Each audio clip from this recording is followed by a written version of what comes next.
What's going on, everyone? Welcome to another episode of the Force Diet podcast. Wherever, whenever, and however you may be listening, we are honored that you've joined us. We have a special episode today as we are live for the first time at Cape Con 2023 in Cape Girardeau, Missouri. Honored to be here this evening to close out day 2 of the convention. For those of you who don't know us, this is your first time seeing us or listening to us. I am Sean, aka Obi Sean, and this is my co-host with the most, John, Jedi John. So, and we are the Force Diet podcast. We're a Star Wars podcast. Brief history of us: we've been around now for 2.5 years. Got this will be our 60th actual episode. Yeah. Plus a couple of bonus episodes, and yeah, we're really excited to chat with you all this evening. We've got sort of a fun get to know us section. We're going to talk a little bit about Ahsoka because that is the sort of current Star Wars stuff. And then given that we're getting ready to close out the first season, presumably, of Ahsoka, we're going to do a Disney Plus ranking for Disney content. All of the stuff we've gotten so far, animated and live action. Which so is a lot just in 4 years. Exactly. It's kind of crazy, really. It has been wild. So let's just kind of jump into it. Yeah. Let's tell the fine folks about ourselves. John, I'm going to have you go first. Oh, yeah. And you're going to do your favorite. It's like a get to know you segment, right? So favorite movie, favorite character, favorite quote. And being that you and I are both collectors, your most treasured piece in your collection. So my favorite movie still to this day is Empire Strikes Back. Are you surprised by that? Kind of. Yeah, you would be. Yep. My favorite character, I really went back and forth with this one because, Boba Fett is true, just really close to me. And Count Dooku's probably a close second. Okay. I was going to say you're not picking Boba? Yeah, I'm going to pick Boba. Okay. I got to.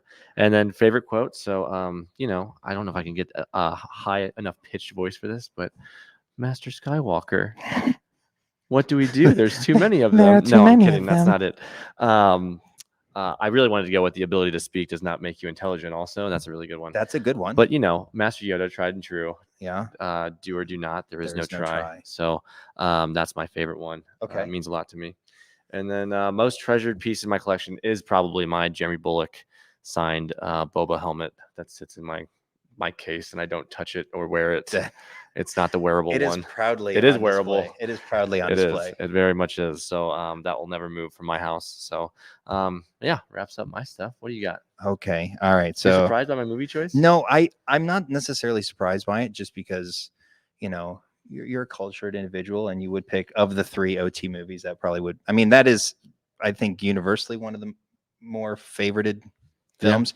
Yeah. So I'm actually going to go with, because whenever I think for favorite movie, I always think if it's on TV, I'm going to watch it. And for me, it's Revenge of the Sith. I will, believe it or not, I will kind of scroll past Empire Strikes Back sometimes. But I don't know what it is about Revenge of the Sith. Maybe it's because I actually saw it at midnight when it came out. I think it depends on the scene. If I clock into the movie, and it's where I want to watch, I'll watch the entire thing. Right. Close second would probably be Rogue One, because for the same reason, it's one of those where if it's on TV, I'm watching it. Favorite character, so probably unsurprisingly, it's going to be Obi-Wan Kenobi. You are Obi-Wan. I am Obi-Wan. But main reason why is his complexity, the fact that they've been able to kind of flesh out his character over the last couple years with the Kenobi series and everything like that. So I feel like maybe aside from Ahsoka, he's probably and Luke to an extent, he's the most fleshed out Jedi character that we've gotten. So favorite quote, so I didn't go with a 3-peat for you, like a 3-pack. You're welcome. But my quote actually is also Yoda's. Because he does, for being as out there as he is, he does have quite a lot of knowledge. So, but it's from The Last Jedi, and it's the greatest teacher failure is. And so I feel like, that is very relatable in the real world, right? You learn more from your failures than you do your successes. And so I think it was an important lesson for Luke as it relates to that film. But, it's a great quote nonetheless. Treasured piece of collection. So similar to you, I have a few different signed pieces in my collection. I do have Jeremy Bullock signed comic, Ahsoka Tano, Ashley Eckstein Yeah. signed Ahsoka Tano. Lego Pop, but for me, it's got to be my Ewan McGregor autograph. I've got a episode 1 sort of like replica lightsaber that's been signed by him, and then a pop that my lovely wife got me for one Christmas. So Yeah, those you're two welcome for the assist on those that. two sit proudly on my shelf. So yeah, so that's a little bit about us. Real quick, discuss some stuff about Ahsoka. Try and stay away from spoilers for episode 7. I mean, are people watching Ahsoka? Are you watching Ahsoka? You enjoying Ahsoka? No, you're not enjoying. You're not watching it. That's fine. So, anyways, so So stay away from some spoilers. we'll stay away from some spoilers. So, favorite scene so far with Ahsoka? I think everybody knew that Thrawn was going to show up, and I still think, even though you can argue the CGI wasn't all there the best, but sure. Just that initial Thrawn appearance, coming out of his ship with the troopers surrounding him, just a really cool moment. And even though you knew it was coming, just hearing the chant and just getting the kind of the goosebumps of, oh yeah, it's Thrawn. So Definitely. really cool scene there. Yeah, that's probably for me that and then I don't know, Not the I'll Clone leave it Wars for you. stuff. You're not going to do the Clone Wars That's stuff. what I was gonna go with. Okay. But but I didn't want to spoil too much. Well, I mean the yeah. So unless you've been able to stay off social media, you've probably had some stuff spoiled, right? Very But true. So, and if you've seen a lot of the trailers, right, a lot of the big sort of reveals, unfortunately, were kind of spoiled in the trailers. So aside from the Clone Wars stuff, I actually, believe it or not, I really enjoyed a scene from this last week's episode, or this week's episode, I guess, as it is Saturday, with a loyal servant of Senator Organa making an unexpected appearance. Like I was not expecting him to show up. Yeah, just I mean, to have 3PO show up on behalf of Hera, pretty cool. that was, you're watching the scene, and we've talked about it in some of our past episodes. Like you're not sure how that sort of disciplinary process is going to go with her, and then all of a sudden you hear Anthony Daniels' voice off camera, and you're like, no way, it's 3PO. And of course he continues his run as the longest played character in Star Wars films and exactly. TV shows. So yeah, and absolutely. so and the fact that he's there on behalf of Leia, who is referenced back in episode 5 from Carson, is just, it's kind of like that icing on the cake that Leia's still pulling the strings in the background. I love the way that they just shut Senator Zeno down with like a this could have been handled through an email sort of thing, right? Like, yeah, she would have included me. Yeah, I would have told you that this was totally fine from the get go. So, but yeah, and then I mean, you talked about Thrawn, but I feel like a lot of the more recent scenes with Shin and Balin, especially as their characters have been fleshed out more, really anything with Ray Stevenson on screen right now is phenomenal. Is good for me. So, want more. I'm thinking we're gonna get a cliffhanger on him, and that's gonna be very upsetting because that means his story will have to be continued. Yeah, which is a problem. Which will make it challenging. Because recasting his character would be very difficult if they choose to do that. So, your thoughts, like briefly, without going into too much of like a deep dive breakdown from episode 7, like just an overall feeling. Yeah, just like what you thought. I go back to, I know our normal listeners will have heard this many times from me, but if Sabine would just choose to use the lightsaber, I'd be super excited about it. Instead of trying to hand it off like it is yours. But no, it was overall really enjoyable episode. Enjoyed seeing Balin and Ahsoka again, and then on top of that, just seeing Ezra interact. Yes. So, and he had kind of that Chirrut kind of 100% a way about him, like the Force is my ally. That's all I need. So, really, really, really cool moments and good callbacks to a few other shows. So yeah. Yeah, I agree that the ability for, clearly Ezra's been working on stuff, right, in his time away. They've been separated now, what, 10 years roughly. And so I did think I couldn't tell if it was an intentional sort of dig at the sequel trilogy with that interaction between Sabine and Ezra, where she tries to give him the saber and he's like, no, I don't want it. Or if it was just him simply not being comfortable in taking it because, well, let's face it, he hasn't had one for years. But that I texted you and Keith after watching that episode the same exact thing. Yeah. Like, she waits till the very end of the battle to pull out the weapon that is Probably most effective. most powerful. And I understand, and we've talked about this before, but I understand her desire as a Mandalorian to not rely on it, I think, and as use her much. weapons. Yeah. But maybe as she allows herself to open to the Force more, she'll become more confident in using that weapon. So, so the so you got Ezra's interaction with Sabine, and then the parting of ways with Balin and Shin, Oh yeah. and the ability for him to Basically just say I've got a higher calling right now. Right. And then her moving, like, you have your path, I have my path.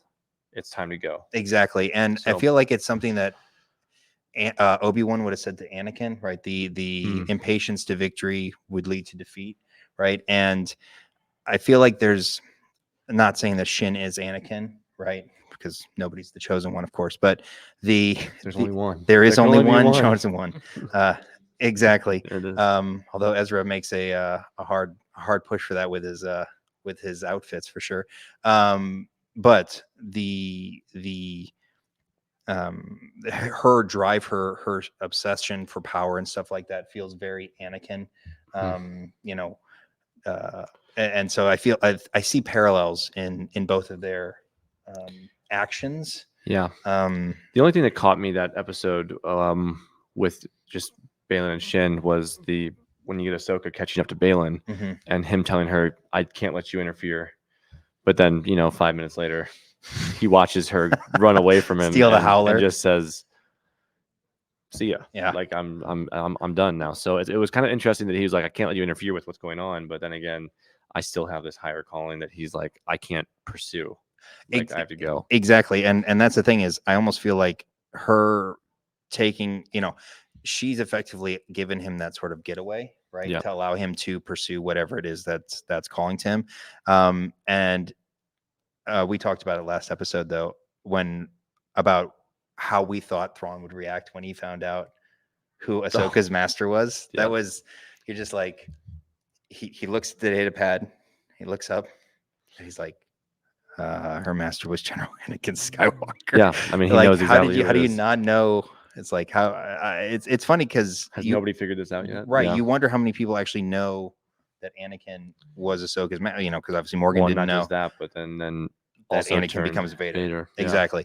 So Yeah. I really wish that, I saw something on Twitter, I think Thursday, maybe it's Wednesday, about how I would love to get a novel about Balin. Sure. And I came up with a really cool title called The Wandering Wolf. Oh, somebody pay attention out there. And so if somebody steals that, cool. Just give me like $100. Something. I'll take $100 or an autograph for the royalty. Free autograph.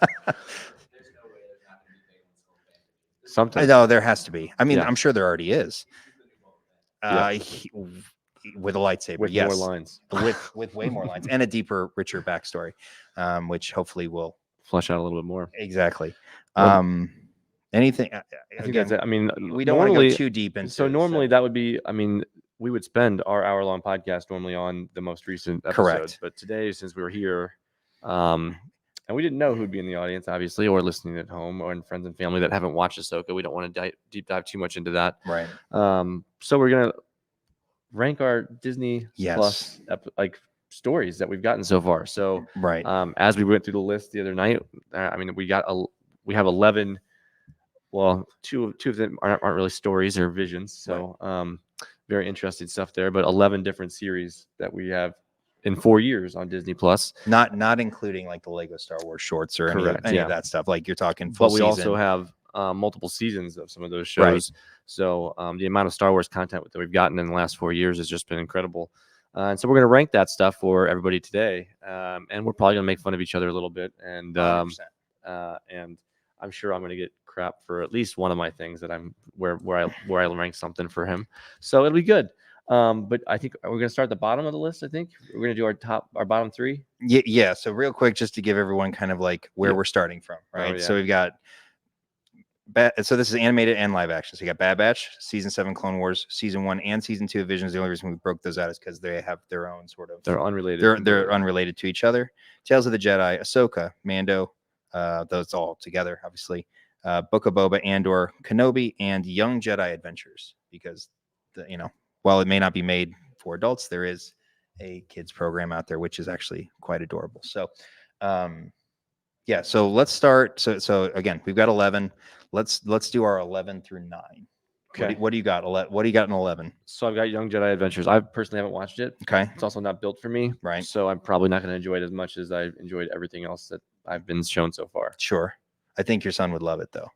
He's old enough to where I think he would enjoy it. He won't sit down for more than 5 minutes, dude. That's not worth it. Plop him in front of an adorable cartoon with a blue furry bear and Yoda with a lightsaber. I think he'll buy in. Oh, we'll see. Connor loves it. We'll see. All right, what do you got at 10? My 10 is Visions 2. Okay. And 9 is Visions 1. Okay. The reason why I put them down there is just because they're not canon. Sure. Even though I really enjoyed some of the things from Visions 2, especially Visions 1 and 2. Most recently, since we're here to talk about Star Wars stuff, yes. I really enjoyed Visions 2 because it had the opening story. I don't know if you remember, but it was Sith. the really all art. The entire thing was art. And it was definitely our main protagonist struggle with the dark side, light side within herself. So you initially see her wake up from a dream where there's just black all around her because she was obviously having a nightmare. And as you go through that story, you see the Sith Master, all that good stuff, and how it affects how she colors and how she's drawing her environment. Right. I do remember that now. But then at the end of the episode, as they're fighting, she originally is just fighting with the light side saber, and then she switches to go dark side with the dual blade, which was awesome. And then which is more or less her accepting herself. And I think we all have that moment in time where we're trying to identify which way we're going in life, and then just accepting that it's all part of us. And so it's just a really cool story. And then there was other cool stories in that, but overall I really enjoyed Visions, but being that it's not canon and not connected to the rest of Star Wars, I kind of I dropped it down there. Sure. And what about you? That makes sense. Yeah, to that point about recognizing that you've got the light and the dark in you, it's very, very reminiscent of what we learn in Ahsoka with Anakin and Ahsoka.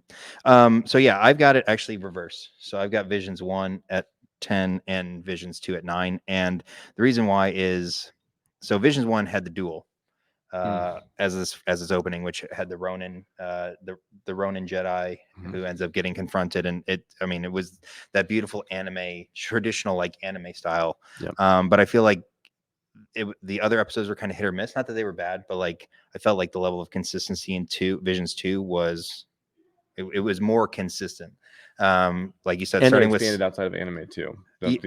Different kind of the Wallace and Gromit animation action, style was fantastic. And and Screecher's Reach, which was the second episode of season 2, was excellent. And then even towards the back of that season, you had it was called Anya's Song, which was a story about a girl who could hear the kyber crystals calling, and would help her society farm them basically for the Jedi. And then turns out that she's a bit more force attuned than people think, and she gets taken to the Jedi Temple basically. So now while we were doing this, while I was doing my ranking, I went onto IMDb, because one of the things we do when for those who don't know, when we talk through a TV show, is we go to the treasure trove that is IMDb for reviews. It's a real blast, and read some of the user reviews, which it's one of those, tell me you haven't watched any of the prior content and without telling me you haven't watched it. But there is obviously some good feedback in there. So for Young Jedi Adventures, just as an aside for overall ranking. It's a 5.8 out of 10. It is not that bad. Well, it's also not for adults. Correct. The And preschoolers aren't writing the reviews. I don't know. I've read some reviews on IMDb, and I feel like Maybe they are. they act like preschoolers sometimes. So yeah, 5.8 out of 10. Again, for children, it's an adorable show. And then Visions 1 and 2 has, I think, a cumulative 7.0. Because it's together. Yeah, and I think part of that is, and I think part of the reason for that is, again, because it doesn't necessarily have a direct canon connection. Some people I think don't necessarily appreciate the style of animation. It kind of dropped it down. So, all right, so that's our 11 through 9. Let's go 8 through 6 next. You gonna lead off this? Do you want me to go first? Yeah, go for it. All please. right. Okay. Please do. So I will say that. So 8, I've got Book of Boba Fett. And it honestly, it wasn't really close. And I don't say that again. The rankings here aren't necessarily. Right? It's not malicious. It's just that if we take the Mandalorian episodes out of the middle, it's a really weak show, unfortunately. Like, I think, and so just for ratings purposes, it's got a 7.2 out of 10 ranking, and I feel like that's kind of buoyed by the 2 Mandalorian episodes in between. I mean, we went 90 minutes without hearing the main character talk in his own show. So, which I felt was kind of problematic. So we did discuss. There's a whole host of Boba Fett episodes if you're interested in that. 7, sadly, I have Obi-Wan. Oh, okay. Which hurts. Yeah.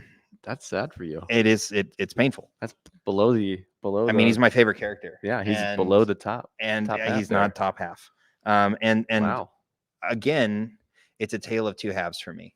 Like, the first 3 episodes are, I understand they're kind of character building, but they're not super strong. And then 4, 5, and 6 are heavy hitters. You obviously get Vader. You get the sort of the culmination of his character arc coming, and like the back half of that season is really strong, I think. But I think it's kind of weight, and then you get Owen and Beru at the end, just going to town on an Inquisitor, which cool. It's great, and it really builds that relationship that we don't get or understand the backstory of in A New Hope, right? Like, how much they actually legitimately cared for Luke and wanting to protect him and stuff like that. So yeah, I got that at 7, and then this is where it got hard for me. At 6, you're gonna stare at me for this one. I'm pretty sure it's Tales of the Jedi. Oh, well, that's a little low. That's and the reason why it's acceptable because I know how you feel about other characters and other shows. Right. I think that's where it comes. Because I understand where you're coming from, but and it's limited, right? So we only have the 6 episodes. The Dooku arc is great. The Ahsoka episodes are fine, but they're not like super strong. And so really, you're buoyed by 3 really solid episodes right in the middle, right? And for that, it kind of gets knocked down a little bit just because of that.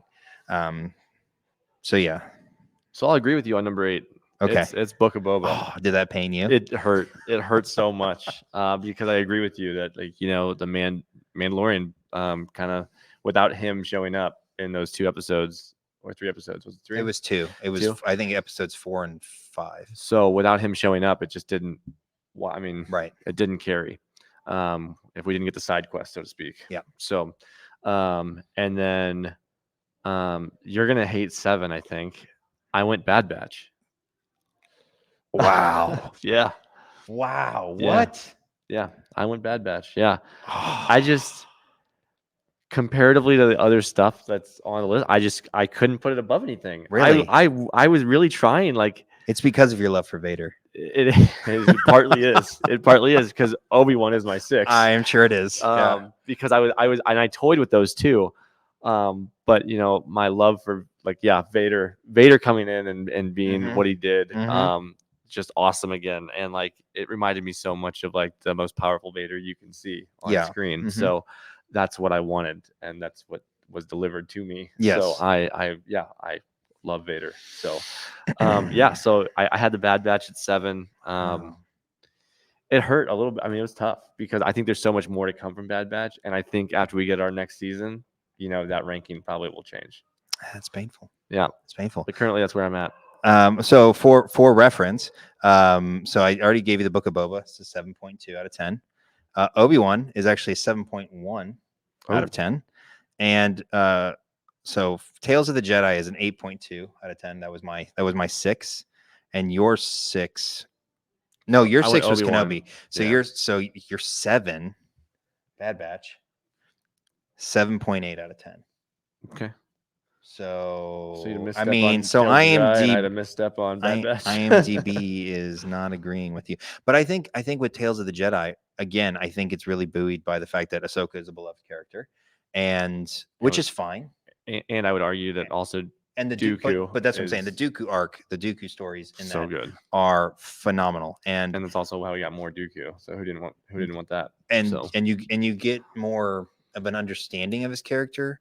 Not saying again that his actions are justified, but the way he viewed corruption within the Republic and his means to try and correct that, again, perhaps not the best course of action, but there was it was like the anti-hero, right? Like trope, like, right? Like, I can understand why you're doing this, but the way that you're doing it isn't ideal. yeah. So, all right. Absolutely. So that's 8, 7, and 6. Okay. So We're in the top 5. we are in the top 5. So let's go 5, 4, and 3. I'll let you lead off again. Okay. Well, I've got Tales of the Jedi at number 5. Okay. So Yeah. just discussed that. Yep. At number 4, I've got Clone Wars Season 7. Yep. And at number 3, I've got Andor. Okay. All right. Discuss. Why you got Clone Wars at 4? Clone. So we only get one season, Mhm. so that's kind of it. But we do get like the best season, arguably, Yeah. and it links directly to the movies. I love the season Mandalore. I love Maul and Ahsoka's scenes together. Yes. And the escape at the end is awesome. And the first part of the season we get introduced to the Bad Batch. Yeah. So can't go wrong there. Right. Because it launched an entire series. That is true. Pretty cool. I mean, the middle section of the season, I understood it. I mean, it built some character growth and stuff like that. But but the two hubs definitely were just awesome. And the fact that you get geared into you get the trailer for Revenge of the Sith. Oh, like, yeah. like to begin, because that's the time period that you are directly correlating to. It's just really awesome. Yep. That's where I'm at there. And then You've got what were yours though? No, you got Andor at 3. I do have Andor at 3. Okay. So at 5, I have Bad Batch. Again, So I we mean, flipped them. we kind of flipped them, flip-flopped although them. you've got Bad Batch at 7, which is unforgivable. But at 4, I also have Clone Wars Season 7 for a similar reason. But for me, again, it's really anchored by the Siege of Mandalore arc. Those 4 episodes are just I mean, they even did it kind of like a standalone movie at Right. Celebration last year, where they had an entire season 7 kind of panel, which was, well, we didn't go to that. Yeah, I wish we could not get into that. I wish we would have gone to London. But yeah, the Martez sister arc in the middle is kind of, it's weak. The Bad Batch arc is fun, just again, like you said, for introducing the characters and finding Echo. Which is you get to see Anakin going down. Oh, the he goes path. I mean, ham. Yeah, he goes ham. Oh yeah, especially on Trench, on the trench, on yeah. Admiral Trench, right? Yeah. Yeah. So, yeah, and then so you have Andor at 3. Yep. So I went back and forth on this, and I may actually flip it as I'm sitting here right now, but I'm gonna go with you know what? Nope. I'm gonna say Ahsoka at 3. Okay. So you've got Andor at 3. I've got Ahsoka 3. So you explain your Andor reasoning. So it just didn't beat my first 2. That's my reasoning. It was 3 by default. Like I couldn't put it anywhere else. Okay. Like I think that's what it came down to for me. My personal feeling on it. Like Is it because there's no lightsabers? No, not this time. No, I mean, I really enjoyed Andor. I think you and I talked about that many times A lot while we were covering the show. But Yep. like just the entire environment that they built Mhm. around the grungy, like we're the Rebel Alliance before the Rebel Alliance is a thing. Right. And you get to see those players that are still on Coruscant that are in literally in the darkest places of that Oh yeah, that they're in the world, underbelly of um, Coruscant. Yeah. to make this stuff happen Mhm. against the Empire. It's just it's incredible. And then we got the insight on the ISB, Yes. and really got to. I mean, we met Deidre, and we get to see her superiors, and also see the political game that they play amongst each other to try to Right. get ahead of each other inside the ISB. Just really cool concepts. And even though Star Wars got such a bad rap for going too political in Attack of the Clones and stuff like that in the prequels, Hmm. this was just like the right element for what this story was about Yeah. and how it was supposed to be played out. So really cool stuff there. Like I said, like I just couldn't put it in the top two because of my top two. Fair enough. So I have Ahsoka at number 3 simply because it's not finished. Mm. And You could be unhappy. no, no, at no, the end of this. no, no, no, no. What I'm saying is like, so we have an unfinished story, and I have it as my third favorite show or series that they've done so far. Yeah. And just because of I mean, I was going actually on the drive down here. I was thinking, okay, where's the weak episode? Okay, you had the Time to Fly episode. Episode 3 was of the entire show so far the weakest. Mhm. I feel like Ahsoka is doing a good blend of the run and gun shoot 'em up that we get with Mando, mixed with some of the more cerebral things, especially with the introduction of Thrawn that we get from Andor. And so I feel like it's becoming like a decent hybrid where you're getting that progressive story, but you're also getting action Yeah. each week. Where that was kind of one of the main digs at Andor is how slow things moved, and it's actually one of the digs at Ahsoka is how prolonged some of the discussions are, some of the scenes are. They're drawn out. It's one of the bigger negatives, Right. I say. But for me, who loves story building and stuff like that, it's one of those where I don't mind taking an extra 45 seconds to let a scene breathe if it makes sense. So with how season 1 ends, and I'm going to assume there's going to be a season 2 at So some do I. point. This has every opportunity to Whether or not it happens before or after the movie that true. Filoni's going for. True. So, but it has every opportunity for me to make it into my top 2, or if not be my top show. Yeah. All right. So you've got Mando and Ahsoka left for Yeah. your And 2 you and got 1, Andor and I've got Andor and Mando. And I think we're gonna agree on number 2. Okay. Yep. Mando. So that's Mando. Yeah. Yeah. Okay. Why? Discuss. No, Discuss. You do it. Me first. Okay. You first this time. So Yeah. again, I think it has to do with the fact that season 1 and 2 were incredibly strong for Mandalorian. Right. Season 3, for a lot of people who like season 1 and season 2, I think it kind of missed the mark. Not necessarily in how the story. What about Mando season 2.5? Well, but that During doesn't. Book That's of in number Boba. 8. That's in number 8. And if they had put number 8, those episodes, then In number season 8 would two- 8 in would season 8 would three. be like number 11. Yeah. Um, And season 3 would have been that much better. correct. And like if they Because had let off, the opening scene is still one of my favorite. I 100%. couldn't believe Disney did it. Right. First of all, like I'm like, oh, they did move the PG-13 meter, didn't they? Mhm. Like you literally are watching Mando slice up people in half. Like, Mhm. cool, go for it through a table. It's like a dog person. Yeah, I forget that species, but yeah, Yeah. but yeah, I'm like, yeah, I could not believe that they're gonna let him hack him in half on that table. That's what they're gonna do. And not say anything. And but yeah, no, it's yeah, what a fantastic re-entry to Mando after season 2, Right. and then but it wasn't season 3 for Mando yet. No. So it was a little crazy. But overall, season 3 was a little weaker, but I enjoyed it, and I enjoyed obviously everything on Mandalore. I can't get away from it. So, and I didn't have a problem with, again, her Bo eventually reclaiming or repossessing the dark saber. It had more to do with how they got there, like. Oh yeah, the technicality. Yeah, if you want to Yeah. call it that, and the fact that everybody was like, yeah, we'll go along with it. And the fact that, Well, they didn't exactly go along with it. She did have to beat somebody. yeah, right, but he didn't even have the sword to take off of him. But one of the things that I think hurts Mando, and I say hurts in quotes, Very liberally here. is the fact that we've not progressed from a big bad.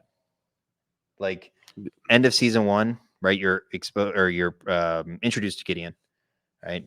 Crashes, makes it out. Episode 2 or end of season 2, we get the amazing scene with Luke and everything on the frigate, and Gideon's caught, right?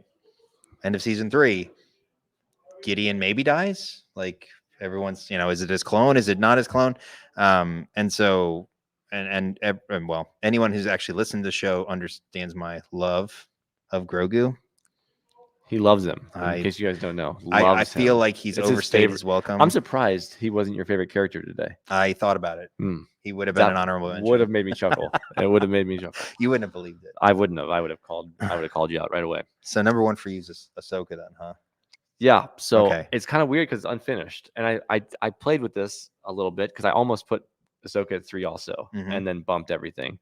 And the reason why I put Mando above Andor was because, I mean, Mando launched it all for us. Sure. Yep. And the world that he's in is continually growing. Yep. And we're going to see more of him. And when, we've hopefully eventually get a full live action movie Right. around the Mandoverse, as they Mhm. are calling it now. So it's hard to put him anywhere else but in the top 1 or 2 spots because he launched it all and he's still carrying his weight. Sure. Like really well. Yep. And the things they keep unleashing in that backpack that Favreau and Filoni have, and they're just like, I'm gonna pull out this little nugget this week Mhm. and plug it in there. Like, did we ever think we were ever going to see a mythosaur on screen? And we haven't even seen the full thing yet. Right. And when it was happening on screen, the goosebumps and the excitement just Yeah. overcame me. Like it was insane. So and you knew it was going to happen. Like in the when they went down there, you're like, Oh, yeah. it's something's When he something's slips in and there. falls in, yeah. Something's in there. Sure. And that was a point of contention too. Did he slip or not? Oh And no, he obviously he definitely slipped. What a clumsy fool. It's hard to swim with But my that's armor on. Mando. That's not Ahsoka. Right. So why is Ahsoka number 1 for you? Well, I think that it just goes back to what we've gotten so far. Okay. Like more building.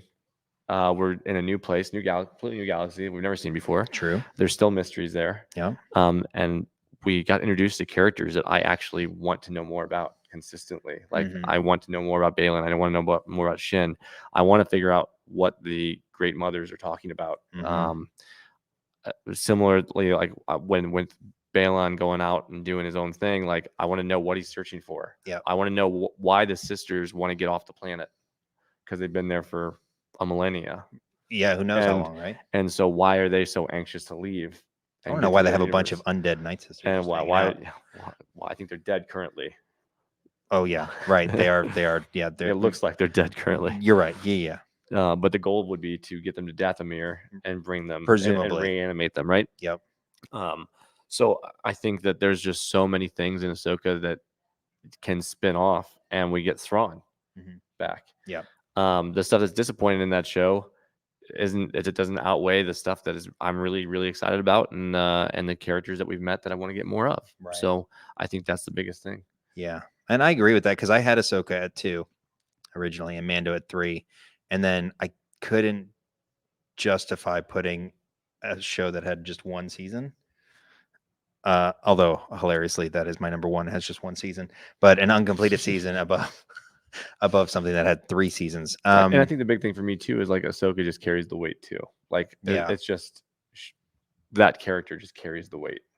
I mean, you're wearing her T-shirt. I am. Yeah, this is the Roosevelt's summer. What is it? Summer Snips print, and it's amazing. So, yeah, no, I agree. And the thing about the Great Mothers that I just thought about is the fact that I want to know what wiped them out to begin with. Oh yeah, and maybe that's something that Balin. Maybe that's the thing that Balin's searching for.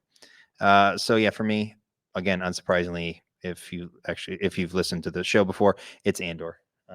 And I can't wait for season 2. And it's for the reasons that I've talked about in the past, but I love a show that you can't just turn on and like have in the background. Like you actually have to pay attention to it. Something that actually builds intrigue, there's suspense and tension. Like every time because aside from Cassian and I guess Mon Mothma, right? You don't know who has to make it, right? Like Oh yeah. there's no plot armor for the characters. Right. And you kind of have that in Ahsoka, right? Technically, like we don't know for a fact that anybody makes it past the season, right? Like they don't have to make it because we don't see them in the sequel trilogy. And so presumably they're somewhere else or they're not around anymore. And I feel like with Andor, the way that they built the suspense in, like you kind of described, the grunginess, the realism of imperial rule and the desire to fight back against that is something that we've not gotten before, like Yep. at depth, right? We've gotten the Rebel Alliance in the original trilogy, but they're all in their spaceships, and there's not a lot of the other 99% of the people who are affected by the imperial rule, right? We don't get their story. We kind of start to see that in Andor, and the fact that the rebellion is more than just Han, Luke, Leia, and the crew we see in the original trilogy. And I love getting that depth of resistance, rebellion in Andor. Plus, you've got Luthen, who's an amazing character. Kino, who equally amazing.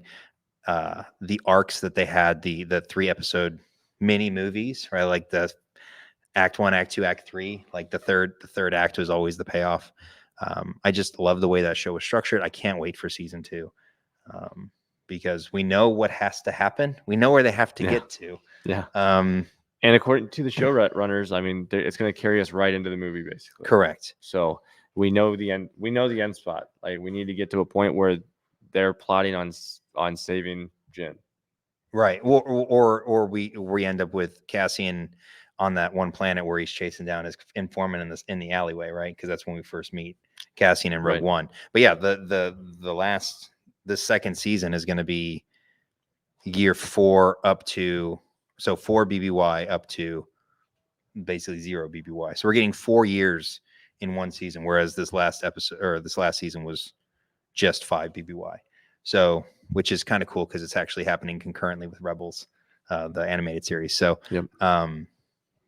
So just to recap, because I stopped doing the IMDb ratings. So, Clone Wars season 7, 8.4 out of 10. It's pretty solid. Mm-hmm. Ahsoka, 8.0 out of 10. Yeah. I don't know. People had some slow episodes they're not happy with. I did go back and like check the ratings to see what was dragging it down, and it was episode 3, Time to Fly, and I think it was episode 2, which is where we get Hera and Ahsoka on Corellia chasing down. Oh yeah. With our first introduction to Marok. I think what's irritating about that specific, setup was like how dumb the New Republic is. Oh my gosh! Like they are the epitome of ineptitude. Yeah, like, well, we didn't clear everybody out. We need workers still. So you left everybody in charge. Yep, that's exactly what we did, and they are loyal to us now. Duh. Yeah.